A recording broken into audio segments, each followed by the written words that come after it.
Voilà, Red Voice, beau vent à l'artiste qui est en ce jour à Kinshasa, question de booster un peu.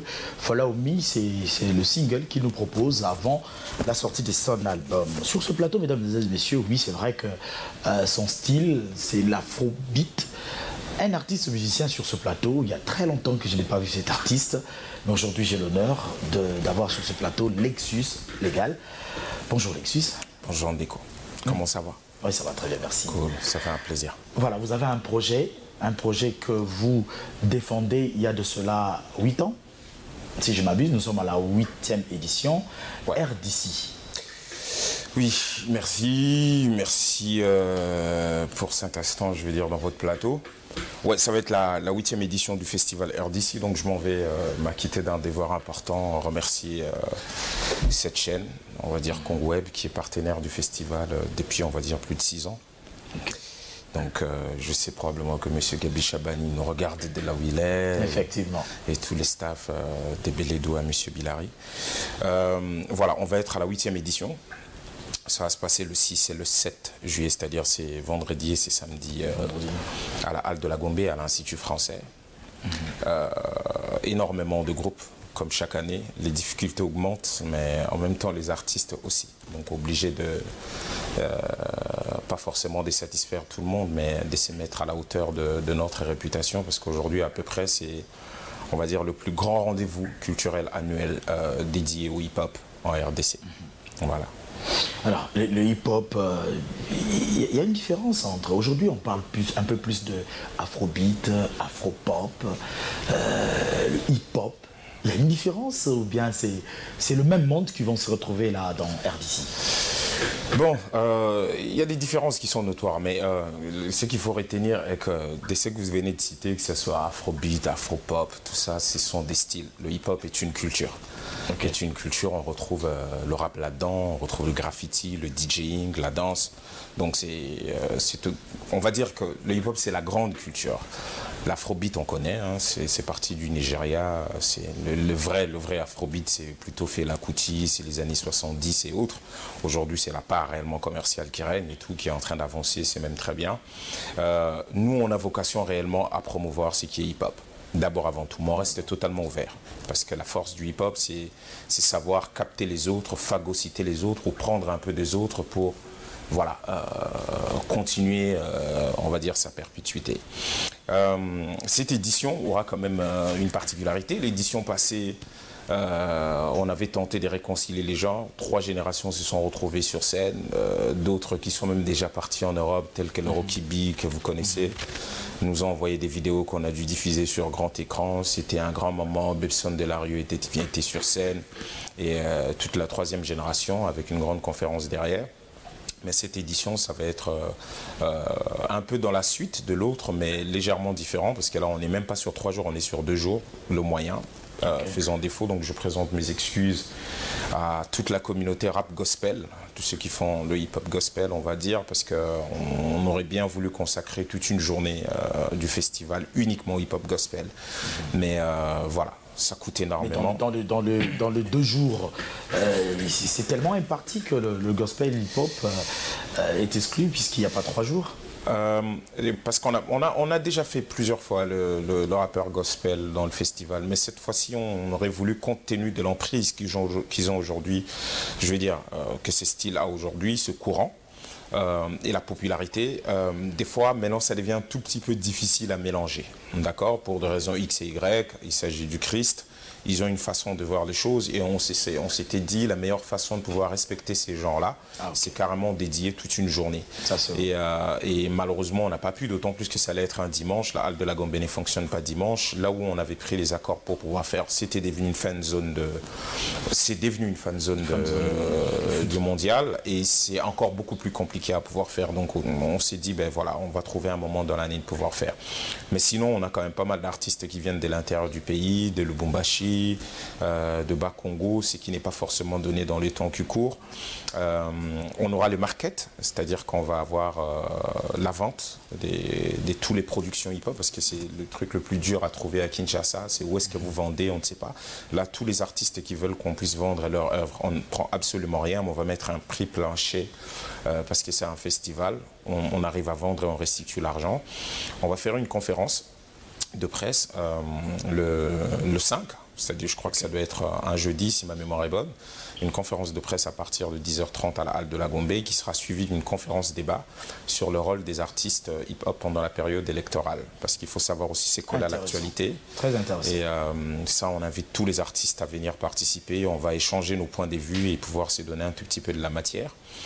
Il y aura à peu près plus de 30 showcases, c'est-à-dire vraiment des artistes venus de partout. On a des artistes de Brazzaville comme Bizaïs ou du Togo, mais à condition qu'on ait déjà les visas, c'est souvent très compliqué. Et l'homme va être à Kinshasa. RG Kanyera viendra de Lubumbashi, ainsi de suite. Donc on a 30 showcases, on a à peu près 20 groupes qui vont faire ce qu'on appelle la battle danse. C'est un concours de danse hip-hop. On a déjà fait un tout petit peu des présélections et on a aussi à peu près 20 ou 24 artistes qui vont faire une battle freestyle rap. Ça, c'est quelque chose qui est assez nouveau qu'on a pu insérer depuis l'année passée. Et puis là, j'en profite dans votre émission pour lancer un message. On remet depuis l'année passée ce qu'on appelle le prix Colo Histoire. Ce n'est pas un award, c'est un prix de reconnaissance pour toute personnalité qui a œuvré où tout simplement son apport a contribué à consolider ce mouvement depuis fin des années 80.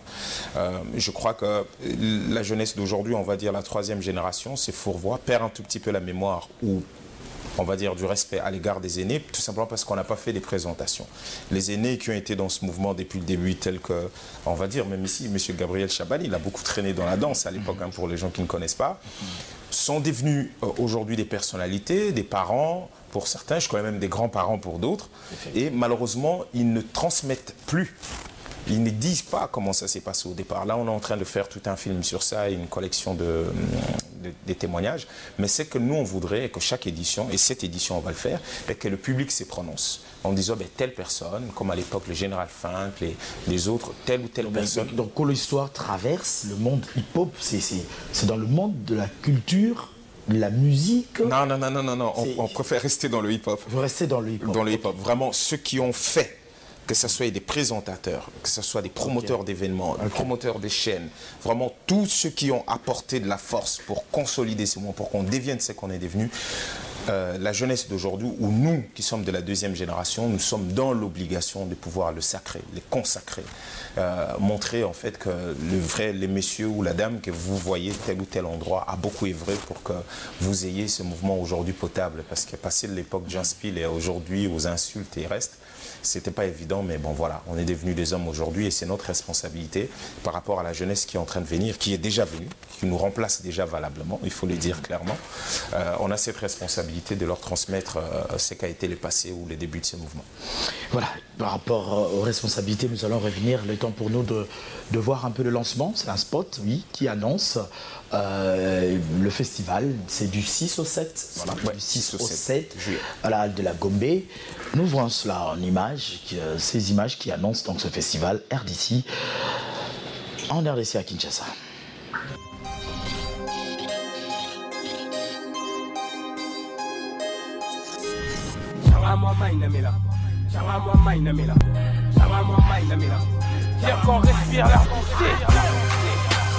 La plus grande célébration du hip-hop en RDC, le festival RDC sera à sa 8e édition. Les 6 et 7 juillet 2018 à l'Institut français de Kinshasa, Halle de la Gombe. Pendant 2 jours, à partir de 14h, venez célébrer avec nous les hip-hop congolais. Au programme, conférences et débats, market, battle, remise du prix Colo Histoire, showcase et plein d'autres surprises. Venez nombreux du 6 au 7 juillet à l'Institut français de Kinshasa, Halle de la Gombe, célébrer avec nous la plus grande fête du hip-hop en RDC. Participation frais, 3000 francs congolais. Festival RDC Made in Hip-Hop.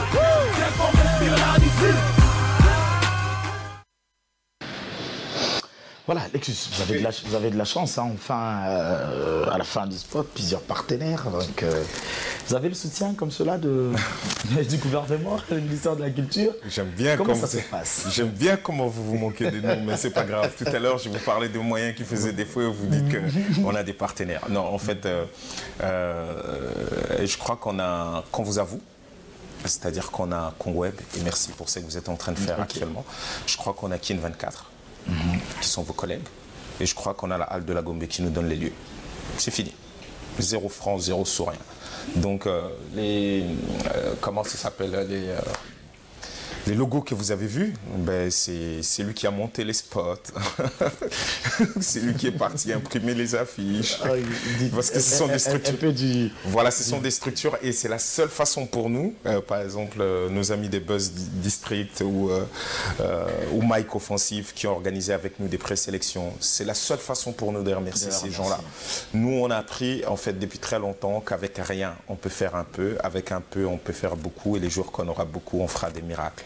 Et depuis lors, on est dans cette culture. Et c'est aussi ça l'indépendance, parce qu'hier, c'était l'indépendance, la date de l'indépendance RDC. L'indépendance, c'est dire que quand c'est dur, il ne faut pas arrêter, il faut continuer de faire. Et ça, c'est un message que j'ai dit à mes jeunes frères. À un moment, la volonté suffit. Donc, je remercie tous les artistes. Quand je vous dis plus de 30 showcases, ce n'est pas qu'on paye des vrais cachets. Non, on ne peut pas payer des vrais cachets parce qu'on n'en a pas. Je le fais en fonds propres presque. Donc, je le fais parce qu'ils savent que c'est le plus grand rendez-vous aujourd'hui et qu'il n'y en a pas beaucoup. Vous voyez, la rumba, un festival, un festival. Les gens ont des festivals et on est très contents par rapport à ça. Mais les hip-hop manquent énormément des événements de prestige. Et pour nous, c'est une responsabilité morale.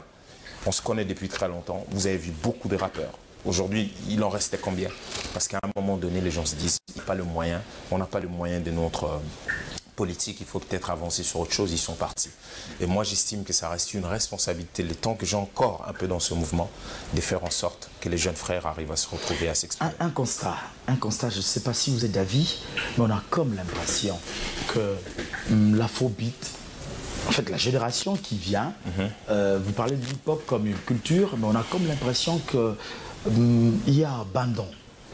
Il y a un abandon de la part de la deuxième génération dont vous faites partie. Ouais.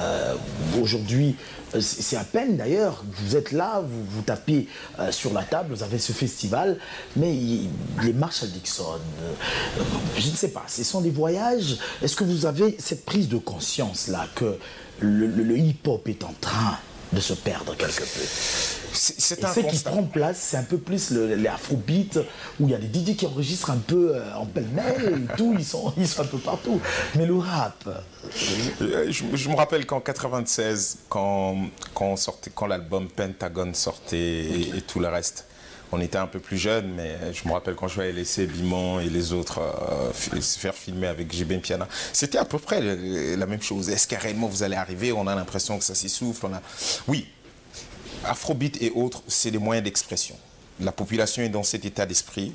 C'est ce qui est diffusé énormément, donc tout le monde est dedans parce que c'est beaucoup plus simple de faire danser les gens. Oui, c'est extrêmement difficile pour les gens qui font du rap et qui font réellement de texte. Oui, il y a eu une espèce de cassure. La plupart des gens de ma génération qui ont trouvé l'opportunité de pouvoir aller ailleurs, et ça, on ne peut pas condamner ces gens-là parce que c'est extrêmement dur. D'accord? Ils se sont peut-être installés ailleurs, mais même ailleurs, ils continuent de produire, quoique ils n'influent plus beaucoup sur le mouvement. Et je suis totalement d'accord. Donc les jeunes qui sont arrivés, vu qu'il n'y a pas eu réellement passation, on n'a pas vu une génération glisser, l'autre en train de s'élever, on voit encore des petits qui ont repris peut-être les erreurs que nous on a fait dans le passé et les gens commencent à se dire, les gens comme vous, on a à peu près grandi ensemble, commencent à vous dire, mais là ça ne ressemble plus à rien, ils font tout et n'importe quoi et le mouvement est en train de partir. Je suis totalement d'accord, mais il s'agit d'une politique culturelle, il s'agit d'une vision d'encadrement, il s'agit d'une façon de voir que malheureusement les pouvoirs publics n'ont pas vu. Comment professionnaliser cette jeunesse? Comment professionnaliser les gens qui travaillent autour de la musique? Mais ça, c'est pas qu'un problème du rap, c'est aussi un problème de la rumba, de toute la musique congolaise. On a l'impression que le fait de voir Fali, le fait de voir Héritier, de voir Ferré, on a l'impression que les choses vont. On est dans un pays de plus de 80 millions d'habitants. Combien de stars de Lubumbashi on connaît? Combien de Bandoundo on connaît? Vous voyez, il y a des réelles questions, mais ça, il s'agit de la politique culturelle qui ne marche pas, tout simplement parce qu'il y en a. Il n'y en a pas, il n'y a pas de vision derrière et aussi le hip-hop est en train de pâtir au-delà de la jeunesse de ces artistes. Alors on est là, on est en train de continuer, on ne lâche pas. Bien sûr qu'on est humain, à un moment on va se fatiguer, on va peut-être passer à autre chose, mais l'idée est que pendant ces petits moments où on a encore un peu d'énergie, à chaque fois qu'on peut, on vient, on va en parler. Et ce qui est intéressant, c'est que même ceux qui sont dans Afrobeat, à la limite, c'est une génération hip-hop en fait. C'est parce qu'on a fait tout le travail, c'est parce que les Bimons, mes aînés, les Rookies, mes aînés ont fait tout le travail. Et aujourd'hui, ils ont ce loisir, on va dire, de pouvoir mélanger les genres et les styles et de pouvoir avancer. Il y a eu la génération coupée-décalée aussi. Là, c'est passé. Donc à un moment donné, ils doivent penser à consolider au lieu de rester dans la vague. Voilà, donc le rendez-vous est pris, mesdames et messieurs, du 6 au 7, Halle de la Gombe, festival RDC. Tout le rappeur, je ne sais pas comment est-ce que le casting a été organisé, mais sinon, il y a déjà 30 showcases qui est annoncé. Ouais. Donc, ça sera un grand événement. Le 5, ça sera une conférence de presse. Je crois que ça sera vraiment une conférence de presse, pas où tout le monde aura le droit de poser des questions que de journalistes. Je pense, mon invitation, je l'ai. Là, je vous donne votre invitation directement, parce que vous avez été très sympa. Okay. Alors, dans les œuvres, nous sommes en train de chuter dans les œuvres d'Elexus. Tout à l'heure, c'est Ma Part. Ma Part, c'est un... Ma Part fait partie de l'album Léopard. C'est un clip que j'ai sorti avec mon fils dedans, pour une fois. C'était important. Petit Lumumba. Ouais, c'est pour symboliser que tout ce qu'on fait dans le hip-hop, c'est ma part. Et même dans la vie normale, je continue à faire un certain nombre de choses. Je crois que je reviens avec un nouveau projet au mois d'août. Si tout va très bien, on va surprendre les gens, on va encore aller le plus loin que l'on peut. Sinon, moi, je vous informe que vous êtes très attendu sur le marché. Très attendu. Merci beaucoup. On va venir. Je sais que mon public est en train de s'impatienter. Mais malheureusement pour moi, je suis aussi obligé de faire ça. Obligé de faire ça pour le mouvement. Donc, entre enregistrer mon propre album ou venir, on est arrivé ce dimanche à Kinshasa et automatiquement, on est dans le feu de l'action. Donc, obligé de pouvoir travailler aussi pour les autres. Mais on arrive et on vous remercie énormément. Rendez-vous le 5 pour la conférence de presse, à partir de 10h30 à la Halle de la Gombe. Le 6, le 7, à partir de 14h à la Halle de la Gombe. Et on espère que tout se passera bien. Le nouveau clip qu'on avait promis pour le rappeur qui avait gagné l'année passée le freestyle, on l'a déjà sorti. Il existe ici, ces clips-là. Peut-être qu'un jour, il pourra passer. Et voilà. Voilà, le rendez-vous est pris. Néné Akelo Kelo, je te salue. Ta star est sur ce plateau. On lui souhaite bon anniversaire à Néné Akelo Kelo et à Mademoiselle Ngoulou Flora. Ce sont les dames de Racine alternatives qui ont fait leur anniversaire samedi passé. Ok, bon anniversaire à Néné Akelo Cake, la cadette de toutes mes tantes. Voilà, donc c'en est fini avec Lexus Légal. Rendez-vous est pris du 6 au 7, Halle de la Gombe. Ne manquez pas, ça sera tout fait tout flamme de ce côté-là. Prince Liévin, journaliste en République démocratique du Congo. Bon dimanche à toi, bon dimanche à Christian Bella. À partir de Matété, merci de me suivre. Et bon dimanche à Prince Meji Mouelela. À partir de Bangafoula, retour sur image, c'est Ma Part avec le petit Lumumba dedans.